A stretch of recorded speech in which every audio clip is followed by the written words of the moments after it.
లోక్సత్తా వ్యవస్థాపక అధ్యక్షుడు జయప్రకాష్ నారాయణ సంచలన నిర్ణయం తీసుకున్నారు. ఇక నుంచి లోక్సత్తా పార్టీ ప్రత్యక్ష ఎన్నికల్లో పోటీ చేయబోదని ప్రకటించారు. ఎన్నికల్లో పోటీ చేయకపోయినా ప్రజా సమస్యలపై పోరాటం కొనసాగిస్తామని తెలిపారు.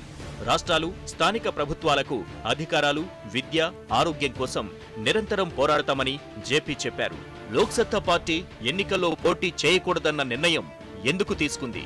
జేపీ నిర్ణయానికి దారితీసిన పరిస్థితులు ఏమైయుండొచ్చు?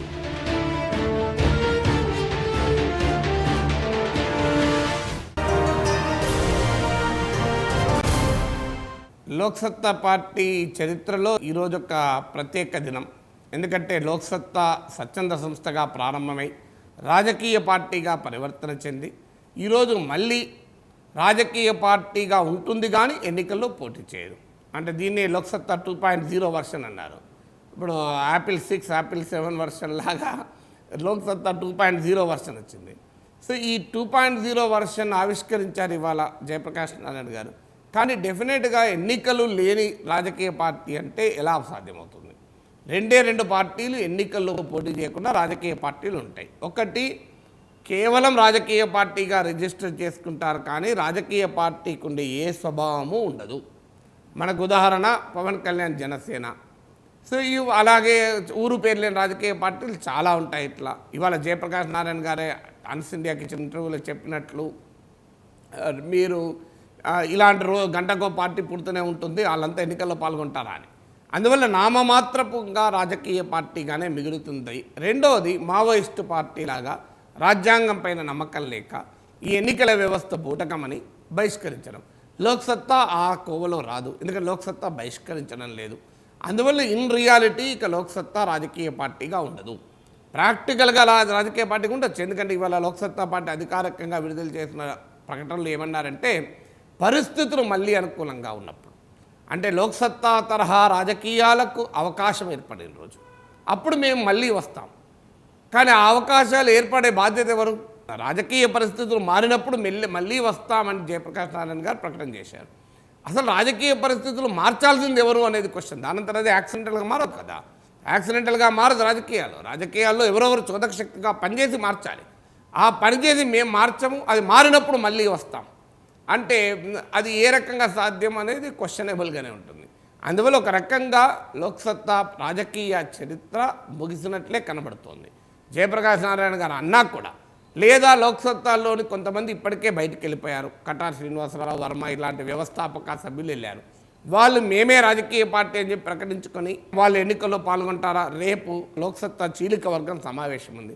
వాళ్ళు కనుక ప్రకటించుకుంటే లోక్సత్తా పార్టీగా వాళ్ళు మిగులుతారు. జయప్రకాష్ నారాయణ నాయకత్వంలోని బృందం మాత్రం లోక్సత్తా రాజకీయ పార్టీగా దాదాపు కనుమరుగవుతుంది. ఎందుకంటే ప్రజాస్వామిక వ్యవస్థలో, అందులో పార్లమెంటరీ ప్రజాస్వామిక ఎన్నికలలో పోటీ చేయకుండా ప్రజల దగ్గర చేరుకోవడం అంత సులభం కాదు. అసలు నీ బలం ఎంత, ఇతర పార్టీలకు నీకు తేడా ఏంటి అని ప్రజలకు చెప్పుకోవడానికి ఎన్నికలు ఒక సాధనం. లేదు మన బలాబలాలు అంచనా వేసుకోవడానికి కూడా ఎన్నికలు ఒక సాధనం. ఎన్నికల గీట్ రాయి అంటే మనం ఎన్నడూ క్రికెట్ ఆడకుండా నేను ఆడితే సిక్సర్లే కొడతా అన్నట్టు ఉంటుంది. అందువల్ల రాజకీయ పార్టీగా చరిత్ర క్లోజ్ కావడం నిజంగా ఆవేదనే. ఎందుకంటే లోక్సత్తా ఒక మంచి ప్రయత్నం, భారత రాజకీయాల్లో ముఖ్యంగా మన తెలుగునాట రాష్ట్ర రాజకీయాల్లో ఒక మంచి ప్రయత్నం. ఈ ప్రయత్నం మధ్యలోనే ఆగిపోవడం ప్రజాస్వామ్యవాదులకు, ప్రజాస్వామిక ప్రియులకు ఖచ్చితంగా ఆవేదన కలిగిస్తుంది. అయితే అదే సమయంలో ఈ ఆవేదనే కాదు, ఇలాంటి రాజకీయాలకు అవకాశమే లేదు, ఇలాంటి రాజకీయాలు సక్సెస్ కావు అనే ఒక నైరాశ్యం కూడా ప్రజల్లో వచ్చే ప్రమాదం ఉంది. ఈ నైరాశ్యము నిజం కాదు అన్న దానికైనా లోక్సత్తా ప్రయోగాన్ని మనం విశ్లేషించాలి. ఎక్కడ ఫెయిల్ అయింది ప్రత్యామ్నాయ రాజకీయం కాదు, ఫెయిల్ అయింది ప్రత్యామ్నాయ రాజకీయాల కొరకు లోక్సత్తా రూపంలో వచ్చిన ప్రయోగం. నిజంగానే చాలా నిజాయితీ పనులు లోక్సత్తాలో పనిచేశారు, నిబద్ధత కలిగిన రాజకీయ నాయకులు పనిచేశారు. ఇప్పుడున్న రాజకీయ వ్యవస్థకు, పార్టీలకు భిన్నమైన తీరులో రాజకీయాలు నడిపారు, అందులో అనుమానం లేదు. కానీ కొన్ని బలహీనతల వల్ల లోక్సత్తా విజయం కాలేకపోయింది. బలహీనతలే కాదు, కొన్ని పరిస్థితులు కూడా లోక్సత్తాకు అనుకూలించలేదు. జయప్రకాష్ నారాయణ గారే మీడియా విలేకరుల సమావేశంలో చెప్పినట్లు ఆమ్ ఆద్మీ పార్టీకి ఢిల్లీలో ఒక రాజకీయ వ్యాక్యూమ్ ఉపయోగపడింది. ఇక్కడ రాజకీయ వ్యాక్యూమ్ లేదు. ఎందుకంటే పరిస్థితులకు కూడా అనుకూలించాలి. వ్యవసాయం బాగా పండించాలంటే ఋతుపవనాలు బాగా ఉన్నప్పుడే పంటలు పండుతాయి. లేకపోతే నువ్వు ఎంత గొప్ప వ్యవసాయ శాస్త్రవేత్త అయినా పంటలు పండవు. అందువల్ల జయప్రకాష్ నారాయణ ఎంత గొప్ప వ్యవసాయ శాస్త్రవేత్త అయినా రాజకీయ పంట పండించాలంటే ఋతుపవనాలు చురుగ్గా ఉండాలి. ఆ ఋతుపవనాలు చురుగ్గా లేని రాజకీయ వాతావరణం కూడా రాష్ట్రాల్లో ఉన్నమాట నిజం. కానీ అదే సమయంలో లోక్సత్తాలో ఉన్న కొన్ని లోపాలు ఏంటంటే, ఒకటి నిర్దిష్టమైనటువంటి సమస్యలను లేవనెత్తకుండా ఒక సాధారణ సూత్రీకరణలపైన రాజకీయం నడిపారు. ఈ ప్రజాహితమైన రాజకీయాలు ఉండాలి, ప్రత్యామ్నాయ రాజకీయం ఉండాలి, మంచి రాజకీయం ఉండాలి, సమాజం బాగుపడాలి, వైద్య రంగం బాగుపడాలి. ప్రజలు వైద్య రంగం బాగుపడాలి అంటే రియాక్ట్ కారు. మా ఎంజిఎం హాస్పిటల్ వరంగల్లో ఉన్నది, దీన్ని బాగు చేయాలంటే ప్రజలు రియాక్ట్ అవుతారు. మా ఉస్మానియా జనరల్ హాస్పిటల్లో ఈ గోడ కూలింది, దీన్ని మారుస్తారా లేదా అంటే మారుతారు. కానీ జయప్రకాష్ నారాయణ గారి పొలిటికల్ లాజిక్లో, పాలమిక్స్లో ఈ నిర్దిష్ట పరిస్థితుల నిర్దిష్ట అధ్యయనం కాకుండా ఒక సాధారణ సూత్రీకరణ, ప్రజారోగ్యం బలపడాలి అన్న. ప్రజారోగ్యం బలపడాలి అంటే మా ఎంజిఎం బాగుపడాలని చెప్పి వరంగల్లో ఉన్న పౌరుడు అనుకోలే. ప్రజారోగ్యం బాగుపడాలంటే మా ఉస్మానియా ఆసుపత్రి బాగుపడాలని అఫ్జల్గంజ్లో ఉన్నవాడు అనుకోలే. ఇది మొదటి బలహీనత. రెండవ బలహీనత ఏంటంటే, సాంప్రదాయ పార్టీలు జేపీ గారు పదే పదే విమర్శించింది ఏంటి, ఇది ఒక వ్యక్తి చుట్టూ తిరుగుతుంది. టీడీపీ చంద్రబాబు నాయుడు చుట్టూ, కాంగ్రెస్ సోనియా గాంధీ చుట్టూ, రాహుల్ గాంధీ చుట్టూ, తెలంగాణలో టీఆర్ఎస్ కేసీఆర్ చుట్టూ తిరుగుతుందని. లోక్సత్తా జయప్రకాష్ నారాయణ చుట్టూ తిరిగింది. లోక్సత్తా సిద్ధాంతం అంటూ మనకు ఎవరిది లేదు. జయప్రకాష్ నారాయణ మస్తిష్క మహాసాగరంలో ఉప్పెనలా లేచిన ప్రతి ఆలోచనే లోక్సత్తా సిద్ధాంతం. దీనికో ప్రత్యేకంగా లోక్సత్తా సిద్ధాంతం అంటూ ఏదీ లేకుండా పోయింది.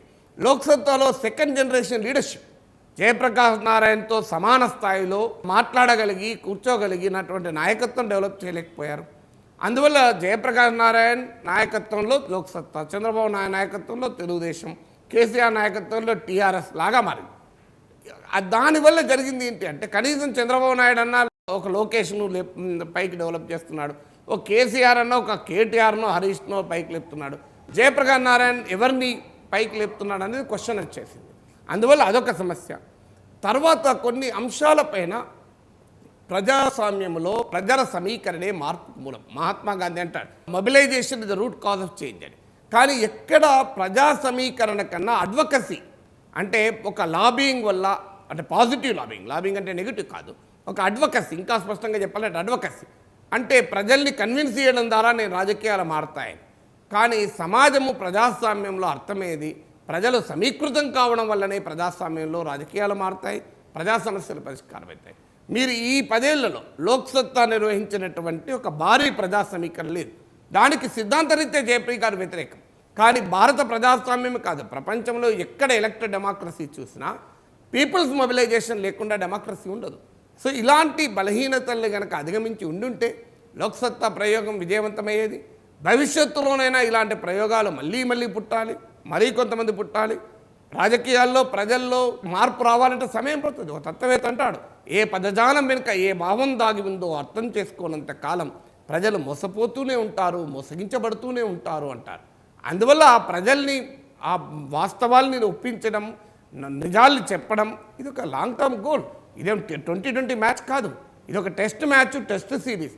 దానికి సిద్ధపడే రాజకీయాలు నడపాలి.